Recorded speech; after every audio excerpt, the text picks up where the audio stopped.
Hey, what's up, everybody, and welcome to episode 6 of the Idiotic Sports Talk. I am your host, Liam Gavin, coming to you live from my kitchen. Before we start today's segment, I just like to wipe the tears from my eyes because the Celtics are down 0-2 against the Miami Heat when realistically they should be 2-0. Because I don't know what the hell happened in game one. They were up 14 points at one point, and they completely fell apart and lost by 3. And that play at the end of the game where Tatum got blocked by Bam Adebayo, yes, Bam made an amazing play, but it was even a stupider play by Jason Tatum.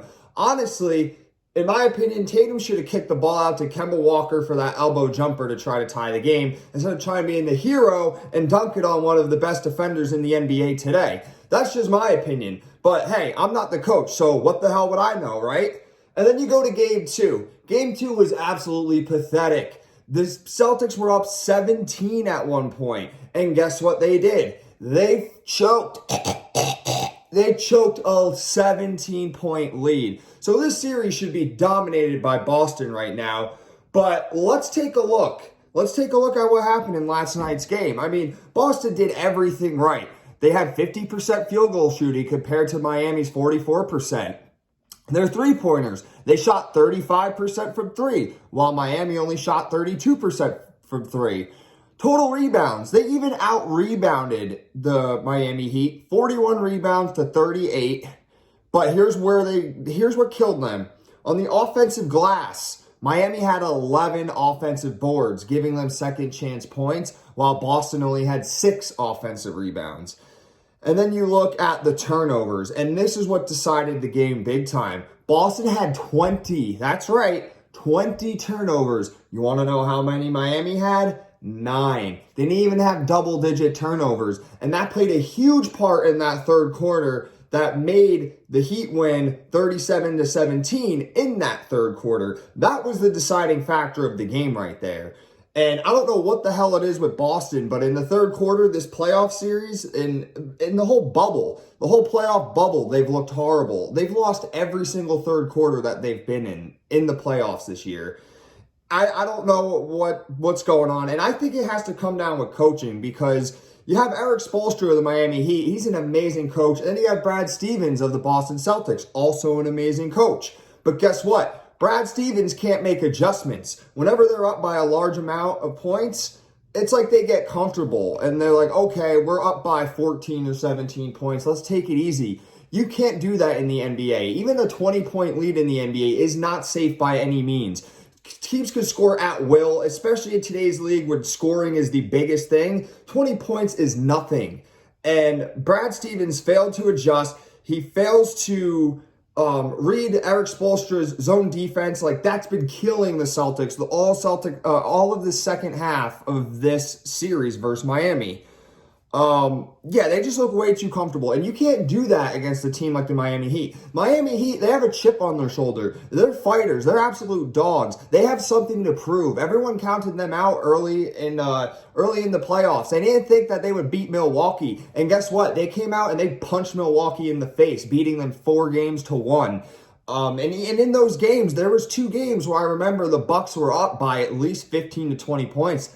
And then all of a sudden, Miami just comes back stronger in the second half. It's like Miami isn't a good first half team, but they're a great second half team. And I don't know if you guys know this, but in the second half is where basketball really matters. You could play a great 2 first quarters, but if you can't close the third and fourth quarter, guess what? You're losing. That's all there is to it.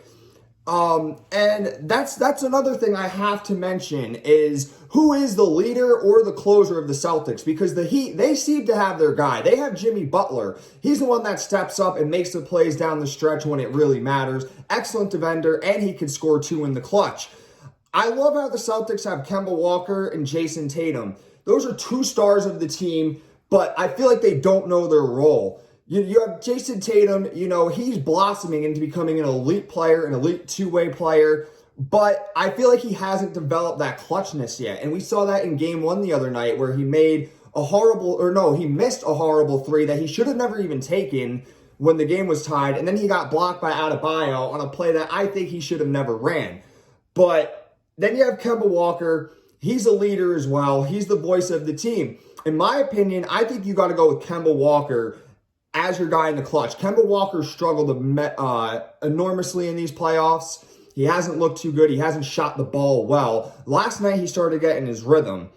But no matter what, you got to go to Kemba Walker. That's what you paid the guy in the offseason for. You paid him to be that clutch point guard. You paid him to be that leader and that closer. Like I said, I love Jason Tatum, but I don't think he has developed that clutch gene yet. That's probably going to be something we'll see next year. So I say when the game's on the line, everyone's looking, you go to Kemba Walker. You rely on him to be that closer. That's just my opinion, though. Others might see it different, but I'm going with Kemba. He's the veteran. He's been in the league for a long time. He needs to be the Celtics closer. So now, after the game, they lose game 2. They're down 0-2. Marcus Smart throws a hissy fit in the locker room. He's pissed off, and he has every right to be. I love Marcus Smart because of how passionate he is, because he's a dog, because he's solid. But, and I don't blame him for getting mad and being upset in the locker room at all. You know, you're down 0-2. This is a team that should be up 2-0 right now against the Heat. So I do not blame Marcus Smart at all. And I see people on the internet saying, oh, he's cancer. He's locker room cancer. And oh, he only had 14 points last night. Listen, casual fans, let's not look at the points he scored. That guy goes out there every night on defense. He could have a game where he scores 0 points. But guess what? He's going to have 10 takeaways. And he's going to create opportunities for the Celtics. And when he's pissed off, everybody in that locker room should be listening to Marcus Smart. And I saw people saying, oh, well, it looks like Kyrie was right all along. It looks like Kyrie Irving wasn't the problem. Let me break this down for you, right? So in 2017 to 2018, the Boston Celtics season, Kyrie Irving looked amazing. He did. Chemistry was flowing. They looked great. All of a sudden, he gets hurt like always, and Boston takes it to Game 7 of the Eastern Conference Finals versus LeBron and the Cavs. They lose by a few points, and all of a sudden, I don't know what happened that summer, but it's like Kyrie Irving's whole mindset just changed. They entered the 2018 to 2019 season. The Celtics weren't as good as they're supposed to be. People predicted them to be a 60-win team in that season, and they only won 48 games. A major letdown. They make it to the second round of the playoffs against the Bucks. They win the first game, and everyone's like, oh, okay, the Celtics could beat the Bucks here. But nope, the Bucks came back, and they won 4 straight games, beating the Celtics in 5. Kyrie Irving just did not care. He gave up on the team in that, and they didn't advance. But now you come to this year, the 2019 to 2020 season, they have Kemba Walker at point guard, they get their chemistry back, and look where they are now. They're in the Eastern Conference Finals again without Kyrie Irving. So let's not even bring Kyrie Irving into this because he's not even on the team anymore. But all I have to say is that Boston has to get stuff together. The series is far from over. You've seen teams come back from 2-0 all the time. It's going to be very tough to do that against a very talented Miami Heat team. But since I'm biased and I'm a Celtics fan, I still have Celtics in 7. I hope they don't break my heart. But you never know, right? I mean, I don't have really the best luck being a fan of any sports team because they always just let me down. But I'm going to have hope here. Hopefully my delusion isn't talking. Hopefully I have all this high hope for the Celtics and they come back and all my friends could be like, wow, Liam, guess what? You were right all along. Instead of saying, wow, Liam, you were wrong. The Miami Heat blows out the Boston Celtics. So that's it for today's episode. Remember, guys, follow me on Instagram at the Idiotic Sports Talk and hit my YouTube, subscribe to the Idiotic Sports Talk. I'm doing a $100 cash giveaway for my first 100 subscribers and my 100 Instagram followers. So make sure you follow and subscribe. Thank you guys for tuning in. I appreciate you guys ranting or listening to me about the Celtics and listening to me rant about their problems. So take care. Have an awesome day.